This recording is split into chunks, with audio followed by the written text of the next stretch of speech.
Hello students, welcome to online mathematics class. আমি তোমালোকৰ already first chapter to finish কৰিছো. Last classত মই তোমালোকক কিছুমান questionnaire এটা PDF file দিছিলো যত নেকি first chapter যেটো miscellaneous exercise his miscellaneous exercise যেখিনি অকমান দেখিবলে টান question আছিলে সেইকেইটা মই কৰাই দিছো বাকি যিমান কেইটা question বাকি ৰৈছে সেইকেইটা তোমালোকে নিজে কৰিবা because হিহঁতৰ প্যাটাৰ্নটো একচুয়ালি আমি আগতে কৰি অহা কোৱেশ্চনৰ লগত একে সেই কাৰণে মই কৰাই দিয়া নাই ইন কেস তোমালোকে প্ৰবলেম পালে মোক জনাব পাৰা তেতিয়া হলে মই তোমালোকক হেল্প কৰি দিম যে কোনটো প্ৰবলেমত কনফিউজন আছে সেই কনফিউজনটো ক্লিয়াৰ কৰি দিম এতিয়া আমি এটা তোমালোকৰ নতুন চেপ্টাৰ ষ্টাৰ্ট কৰো এতিয়া ফাৰ্স্ট চেপ্টাৰৰ পিছতে তোমালোকৰ সেকেন্ড চেপ্টাৰটো আছিল ইনভাৰ্স ট্ৰিগোনোমেট্ৰিক ফাংশন কিন্তু মই কি ভাবিলো যে ইনভাৰ্স ট্ৰিগোনোমেট্ৰিক ফাংশনটো আমি অকমান দেৰিকে পঢ়িম মই মানে বিচাৰিছো যাতে সেই চেপ্টাৰটো আমি অফলাইন ক্লাছত পঢ়ো বাট যদি অনলাইন ক্লাস বেছি দিনলে চলে তেতিয়া হলে তো অনলাইনতে পঢ়িব লাগিব যদি অফলাইন ক্লাস সোনকালে খুলে তেতিয়া হলে ট্ৰিগোনোমেট্ৰি চেপ্টাৰটো আমি অফলাইন ক্লাছত পঢ়াটো মই প্ৰিফাৰ কৰিছো সেই কাৰণে মই তোমালোকৰ সেকেন্ড চেপ্টাৰটো বৰ্তমানৰ কাৰণে থৈ থাৰ্ড চেপ্টাৰলৈ আহিছো থাৰ্ড চেপ্টাৰটো একদম ইজি চেপ্টাৰ আৰু থাৰ্ড চেপ্টাৰটোৰ নাম হৈছে মেট্ৰাইসেছ তোমালোকে নিশ্চয় নামটো দেখিছা থাৰ্ড চেপ্টাৰটোৰ নাম হৈছে মেট্ৰাইসেছ এতিয়া মেট্ৰাইসেছ তোমালোকে আগতে পোৱা নাছিলা মেট্ৰাইসেছ কনসেপ্টটো একদম নতুন তোমালোকৰ কাৰণে কিন্তু হসা কথা ক'বলৈ গলে ইয়াৰ নামটোহে নতুন বাকি তোমালোকে এই চেপ্টাৰটো ৰিলেটেড যিবোৰ বস্তু পঢ়িবা সেইবোৰ তোমালোকে অলৰেডি কৰবাত নহয় কৰবাত ইউজ কৰি আহিছা খালি তাৰ এটা পাৰ্টিকুলাৰ নাম যে আছে সেই পাৰ্টিকুলাৰ নামটোৰ কথা তোমালোকে গম পোৱা নাছিলা আৰু তাৰ লগত যেহেতু আমাৰ মেইন মোটিভটো হৈছে আমি কিছুমান জানা বস্তুৰ লগত ৰিলেট কৰি কিছুমান নাজানা বস্তু পঢ়িম known to unknown আমি বস্তু পঢ়িব লাগে সেই কাৰণে তোমালোকে জানা বস্তু এটা অলৰেডি ইউজ কৰি অহা বস্তু এটাৰ লগত ৰিলেট কৰি কিছুমান এডভান্স লেভেলৰ কথা পঢ়িবলৈ পাবা এতিয়া চেপ্টাৰটোৰ নাম হৈছে মেট্ৰাইসেছ একচুয়ালি তোমালোকে চেপ্টাৰটোত যেটো বস্তু পাবা হেতুৰ নাম হৈছে matrix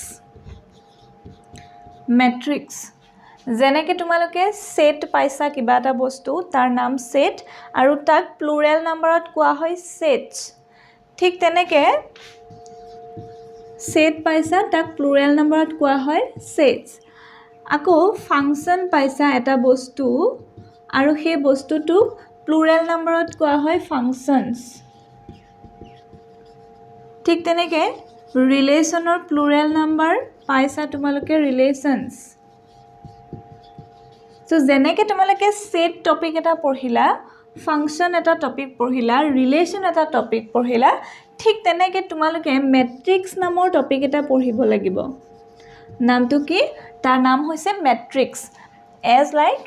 set function relation etc আমি এটা নতুন নাম পঢ়িম হেতু হৈছে মেট্ৰিক্স তো যেনেকে সেট এটা বস্তু ঠিক তেনেকে মেট্ৰিক্সও এটা বস্তু আৰু সেই মেট্ৰিক্সত যদি আমাৰ সেই বস্তুটো এটা থাকে তেতিয়া হলে আমি তাক মেট্ৰিক্স বুলি কওঁ আৰু যদি more than one থাকে that means plural numberত থাকে তেতিয়া হলে আমি তাক কওঁ মেট্ৰাইসেছ ইয়াৰ স্পেলিংটো গুটেইটো হলনি হৈ যায় আমি তাক কওঁ মেট্ৰাইসেছ অলৰাইট সো সেই কাৰণে ইয়াৰ নামটো কি হৈছে মেট্ৰাইসেছ তাৰ মানে আমি more than one মেট্ৰিক্সৰ বিষয়ে পঢ়িব লাগিব কাৰণে চেপ্টাৰটোৰ নাম হৈছে মেট্ৰাইসেছ এতিয়া নিশ্চয় বুজি পাইছা যে আমি এই চেপ্টাৰটোত কিহৰ বিষয়ে পঢ়িম মেইনলি মেট্ৰিক্সৰ বিষয়ে পঢ়িম মেট্ৰিক্সৰ নামটো তোমালোকে একেবাৰে নতুনকৈ পাইছা এতিয়া যদিও নতুনকৈ পাইছা মই তোমালোকৰ পুৰণা কথাৰ লগত লিংক লগাই বুজাবলৈ ট্ৰাই কৰিম একচুয়ালি মেট্ৰিক্সটো কি বস্তু এটা সিচুৱেচন কনসিডাৰ কৰা সাপোজ তোমালোকে এখন বস্তুৰ লিষ্ট বনাইছা বস্তুৰ লিষ্ট নহয় তোমালোকে কি বুলি কম সাপোজ আচ্ছা বস্তুৰ লিষ্টে বনাইছা তোমালোকে বজাৰলৈ গৈছা আৰু সৰি মই তোমাক ধুনীয়া এক্সাম্পল এটা দিম 1 মিনিট মোক ভাবিব দিয়া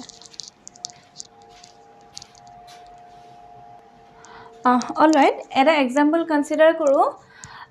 সাপোজ তোমালোকৰ 4জন ফ্ৰেণ্ডে মিলি ৰেষ্টুৰেণ্ট এখনলৈ গৈছা 4জন ফ্ৰেণ্ডে মিলি পাৰ্টি কৰিব গৈছা আৰু 4জন ফ্ৰেণ্ডৰ মই নাম ইয়াতে লিখিলোঁ এজনৰ ধৰি লোৱা মই জাষ্ট এৰিয়াৰ নাম দিছোঁ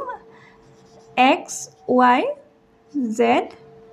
something T মই নাম দিছোঁ আৰু এজনৰ নাম X আনজনৰ নাম Y Z and T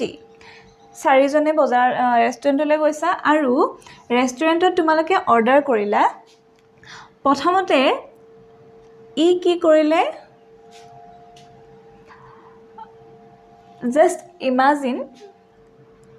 চাহ খালে X জনে চাহ খালে 2 কাপ চাহ খালে দেন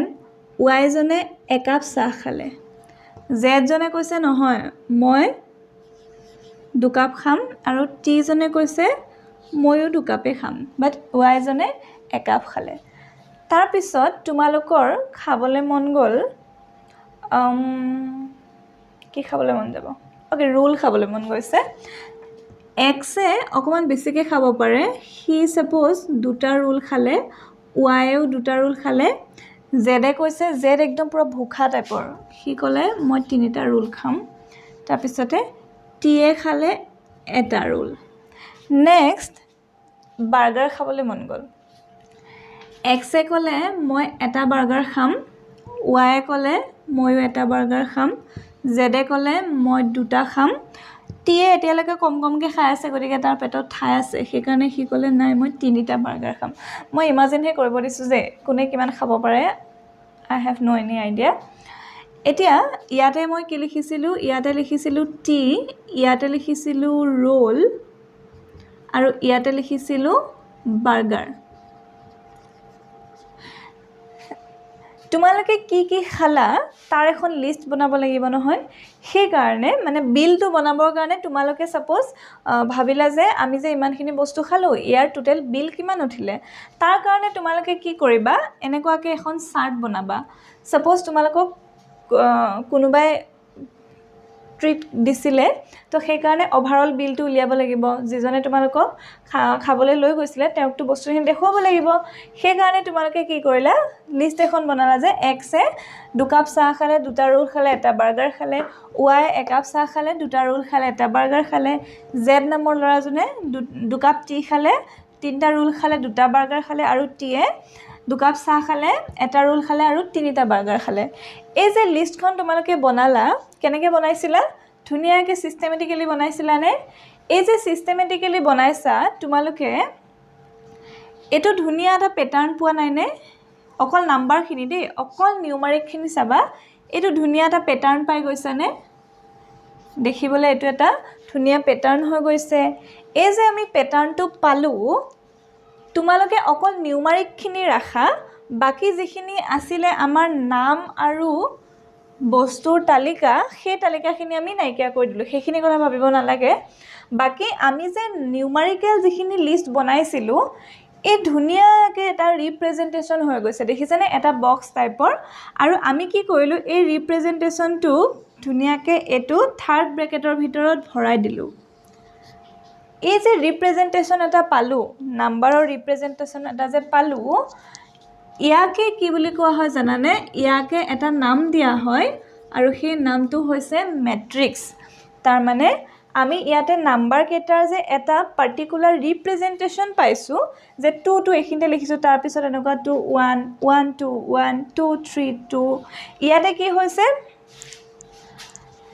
এখিনি এটা লাইনত গৈছে এখিনি এটা লাইনত গৈছে এখিনি এটা লাইনত গৈছে এখিনি এটা লাইনত গৈছে তাৰ পিছত থিয় কয়ও এটাৰ তলত এটা আহিছে এটাৰ তলত এটা আহিছে আৰু এটাৰ তলত আৰু এটা আহিছে ইয়াতে এক্সট্ৰা হৈ যোৱা নাই ন 1 টু বুলি এখিনি নাই থাকা এই যে ৰিপ্ৰেজেন্টেশনটো যে পালো এই ৰিপ্ৰেজেন্টেশনটোকে কি বুলি কোৱা হয় ম্যাথমেটিক্সত ম্যাট্ৰিক্স বুলি কোৱা হয় বুজি পাইছা কি হয় ম্যাট্ৰিক্স বস্তুটো ওকে আৰু এটা এক্সাম্পল লৈছো সাপোজ তোমালোকৰ ক্লাছৰুমতে ভাবিলো বহুত কেজন ষ্টুডেন্ট আছে তো তোমালোকে অকল এনেকৈ বহিছা দেই ফাৰ্ষ্ট যিখন বেঞ্চ আছে ফাৰ্ষ্ট বেঞ্চখনত এ নামৰ ল'ৰাজন বহিছে ফাৰ্ষ্ট বেঞ্চখনত এ নামৰ ল'ৰাজন বহিছে ফাৰ্ষ্ট পজিশ্যনত তাৰপিছতে তাৰ কাষতে বহিছে বি নামৰ ল'ৰাজন তাৰপিছতে এখন বেঞ্চত আমি দুজনকৈ বহাইছোঁ বিকজ কৰোণা কাল চলি আছে নেক্সট বেঞ্চখনত চি বহিছে তাৰ কাষতে কি বহিছে ডি বহিছে তাৰপিছতে এতিয়া ছাপ'জ তোমালোকৰ ক্লাছলৈ আজি 4জন ষ্টুডেণ্ট আহিছে মানে মেক্সিমাম কেছত তোমালোক 4জনে আহা বেছি নাহাই তো মই সেইকাৰণে ধৰিছোঁ যে 4জন আহিছে এই 4জনকে আমি ফাৰ্ষ্ট বেঞ্চখনত 2জন বহাইছোঁ ছেকেণ্ড বেঞ্চখনত 2জন বহাইছোঁ এতিয়া এইটো এটা ৰিপ্ৰেজেণ্টেশ্যন নহয় জানো এইটো এটা আমি ধুনীয়া ৰিপ্ৰেজেণ্টেশ্যন পালোঁ A B C D first position second position third fourth ধুনীয়াকৈ ৰিপ্ৰেজেণ্টেশ্যন আমি বনাই লৈছোঁ যে এই ৰিপ্ৰেজেণ্টেশ্যনটোকো কোৱা হয় মেট্ৰিক্স তাৰমানে আল্টিমেটলি আমি কি গম পালোঁ যে কিছুমান নিউমাৰিক নাম্বাৰ বা ফাংচন বা মানুহৰ নাম বা কিছুমান অবজেক্ট যদি আমি ধুনীয়াকৈ ৰিপ্ৰেজেণ্ট কৰোঁ ৰিপ্ৰেজেণ্ট কেনেকৈ কৰিম যে বস্তুটো দেখিবলৈ ৰেক্টেংগুলাৰ হ'ব লাগিব এটাৰ তলত আৰু এটা থাকিব লাগিব এটাৰ তলত আৰু এটা ইয়াৰ পিছত আৰু এটা ইয়াৰ পিছত আৰু এটা এতিয়া ইয়াতে যদি আমি এনেকৈ লিখি দিলোঁ হয় এ বি প্ৰথম বেঞ্চখনত 3জন বহিছে চি আৰু ছেকেণ্ড বেঞ্চখনত অকল ডি বহিছে এইটো দেখিবলৈ ভাল হৈছে জানো এইটো ৰিপ্ৰেজেণ্টেশ্যন হৈছে জানো কিবা এইখিনিতো নাই খালী তো এইটোক আমি মেট্ৰিক্স বুলি ক'ব নোৱাৰোঁ মেট্ৰিক্স বুলি কাক ক'ব পাৰিম ইয়াক ক'ব পাৰিম বিকজ এইটো এটা ৰেক্টেংগুলাৰ ৰিপ্ৰেজেণ্টেশ্যন হৈছে ইয়াতে ধুনীয়াকৈ খাপ খাই গৈছে বস্তুখিনি আকৌ আমি ছাপ'জ ধৰিলোঁ প্ৰথম বেঞ্চখনত এ বি বহিছে দ্বিতীয়খনত ডি বহিছে আৰু থাৰ্ডখনত চি বহিছে এইটো ৰিপ্ৰেজেণ্টেশ্যনটো ৰেক্টেংগুলাৰ হৈছেনে নাই হোৱা তো এইটো কি বুলি কোৱা হ'ব মেট্ৰিক্স বুলি কোৱা নহ'ব মেট্ৰিক্স বুলি কেতিয়া ক'ম আমি এনেকৈ ৰিপ্ৰেজেণ্টেশ্যনক আমি মেট্ৰিক্স বুলি ক'ম চ' বুজি পাইছা মেট্ৰিক্স কি বস্তু অলৰাইট দেন এতিয়া মেট্ৰিক্স এটাৰ ভিতৰত মই ডেফিনেশ্যনটো লিখাই দিম বাৰু তাৰ আগত মই বুজাই দিছোঁ আমি এইটো এটা মেট্ৰিক্স লৈছোঁ আৰু অকণমান আগতে কি মেট্ৰিক্স লৈছিলোঁ 2 2 1 তাৰপিছতে 3 2 1 কিবা এটা পালোঁ আৰু মই পাহৰিলোঁ একজেক্টলি কি আছিলে এনেকুৱা টাইপৰ আছিলে ন বাৰ্গাৰ ৰোল এইবিলাকৰ যে বনাইছিলোঁ ছাপ'জ এইটোৱে আছিলে বাৰু এতিয়া এই যে ভিতৰত যিবোৰ থাকিব বস্তু থাকিব ইহঁতক কি বুলি কোৱা হয় জানানে ইহঁতক কোৱা হয় এলিমেণ্টছ ইয়াতে 2 2 1 3 2 1 1 2 3 চ' এই গোটেইবোৰকে কি বুলি কোৱা হয় এলিমেণ্ট বুলি কোৱা হয় এলিমেণ্ট বুলিও কোৱা হয় ইয়াৰ আৰু এটা নাম হৈছে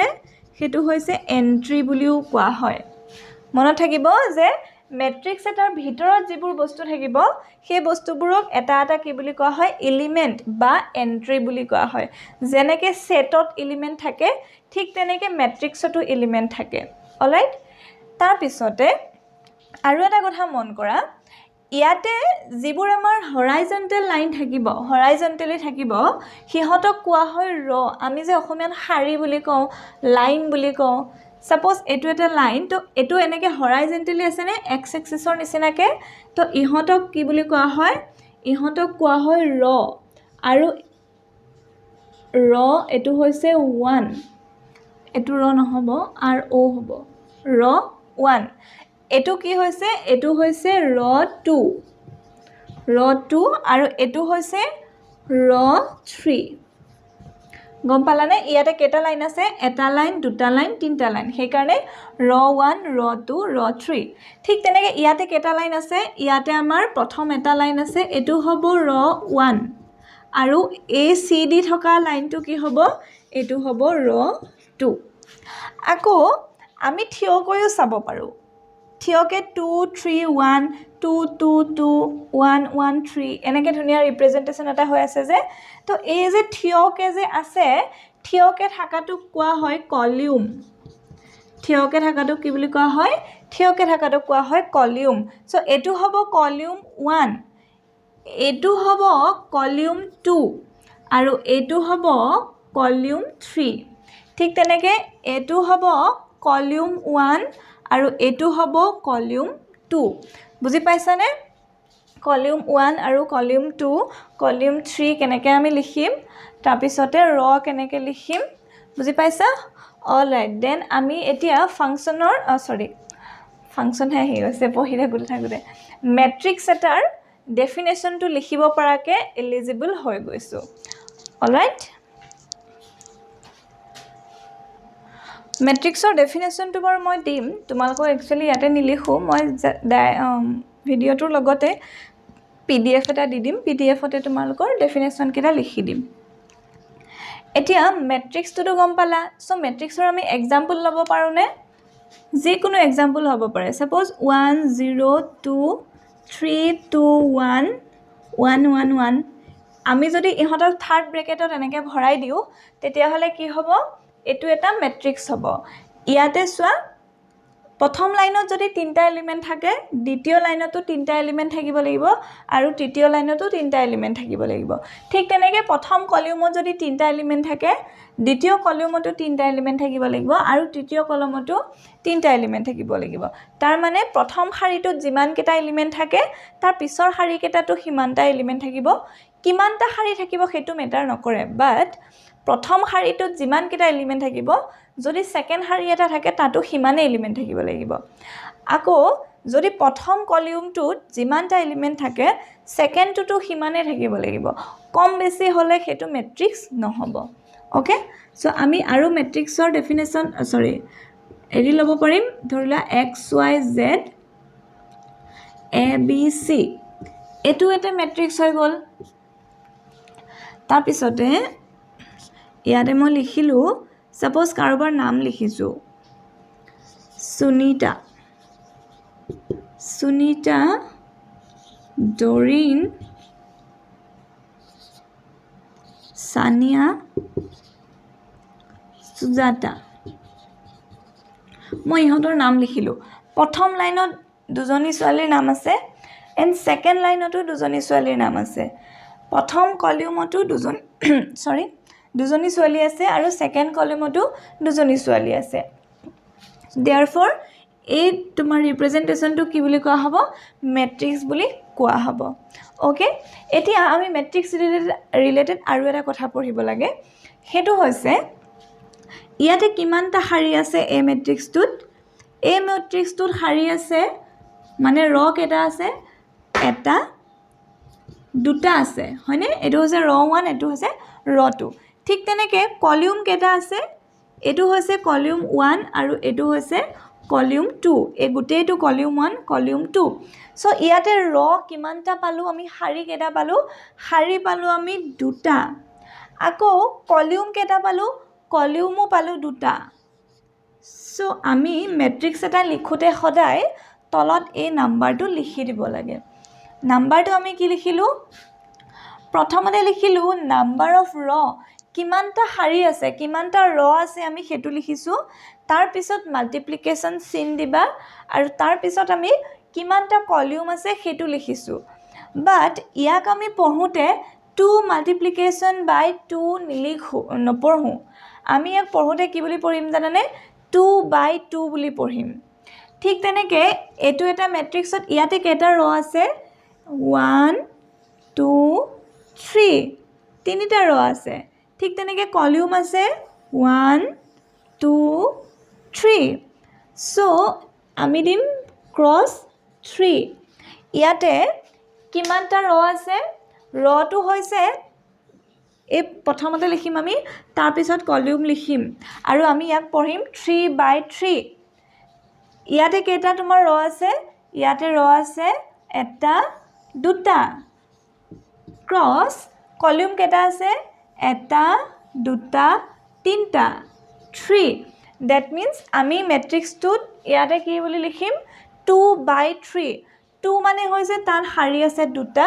আৰু 3 মানে হৈছে তাত কলিউম আছে তিনটা সো আমি বুজি পাব লাগিব যেতিয়া এটা মেট্ৰিক্স এনেকৈ দিয়া থাকিব মেট্ৰিক্সটো আমি এটো যে নাম্বাৰ অফ ৰ পালো 2 নাম্বাৰ অফ কলিউম পালো 3 সো আমি কম যে এটো এটা matrix this is a matrix of order 2/3 এই যে আমি এটো বস্তু যে লিখিলো ইয়াক কোৱা হয় অৰ্ডাৰ ইয়াক কোৱা হয় অৰ্ডাৰ অফ মেট্ৰিক্স এটো কোৱা হ'ব অৰ্ডাৰ অফ মেট্ৰিক্স তাৰ মানে প্ৰথম আমি মেট্ৰিক্সটো যে লিখিছিলো তাৰ অৰ্ডাৰ কিমান পালো 3/3 তাৰ পিছৰটোত পালো 2/3 আৰু তাৰ পিছৰটোত পালো আমি 2/2 এইখিনি হৈছে মেট্ৰিক্সৰ একদম বেসিক ডেফিনেশন এতিয়া যেনেকৈ আমাৰ সেটৰ নাম থাকে এ বি সি এনেকৈ নাম নিদিও জানো ঠিক তেনেকৈ ফাংশনৰ নাম থাকে small f small g small h ৰিলেশনৰ নাম থাকে ক্যাপিটেল r ঠিক তেনেকৈ মেট্ৰিক্সৰো নাম থাকে বাট মেট্ৰিক্সৰ নাম দিবলৈ একদম ইজি জাস্ট ক্যাপিটেল লেটাৰ এটা দিলেই হ'ল সাপোজ এটো হৈছে বি এটো হৈছে সি ক্যাপিটেল লেটাৰ যদি আমি দিও হেতুৱে হৈছে হে মেট্ৰিক্সটোৰ নাম সো আমি আজি কি পঢ়িলো মেট্ৰিক্সৰ ডেফিনেশন হৈছে কিছুমান নিউমাৰিক বা ফাংশনৰ বা কিছুমান অবজেক্টৰ এটা ৰেক্টেঙ্গুলাৰ ৰিপ্ৰেজেন্টেশন মানে প্ৰথম শাৰীটোত যিমানটা অবজেক্ট থাকিব সেকেন্ডটোতো হিমান থাকিব লাগিব তাৰ পিছৰটোতো হিমান থাকিব লাগিব যদিহে শাৰীটো থাকে ঠিক তেনেকৈ এটা কলিউমত যিমান কেটা অবজেক্ট থাকে বাকি গুটেই কেটা কলিউমত সেম নাম্বার অফ অবজেক্ট থাকিব লাগিব হেতু হৈছে মেট্ৰিক্সৰ ডেফিনেশন তাৰ পিছতে আমি পালো নাম্বাৰ অফ ৰক তোমাৰ ফাৰ্ষ্টতে লিখা হয় দেন ক্ৰস দি নাম্বাৰ অফ কলিউম লিখা হয় আৰু তাক পঢ়া হয় 2/3 আৰু তাক কোৱা হয় order of the matrix okay আজিলৈকে আমি ইমানতে সামৰিছো মেট্ৰিক্সৰ যি বেসিক ডেফিনেশন হেবোৰ তোমালোকে কিতাপটো এবাৰ চাই ল'ব পাৰা এক্সাম্পল কিছুমান চাই ল'ব পাৰা মেট্ৰিক্স কেনেকৈ হয় তোমালোকে অলৰেডি এনেকুৱা ধৰণৰ প্যাটাৰ্ন কোড ইউজ কৰিছা হেবোৰ তোমালোকে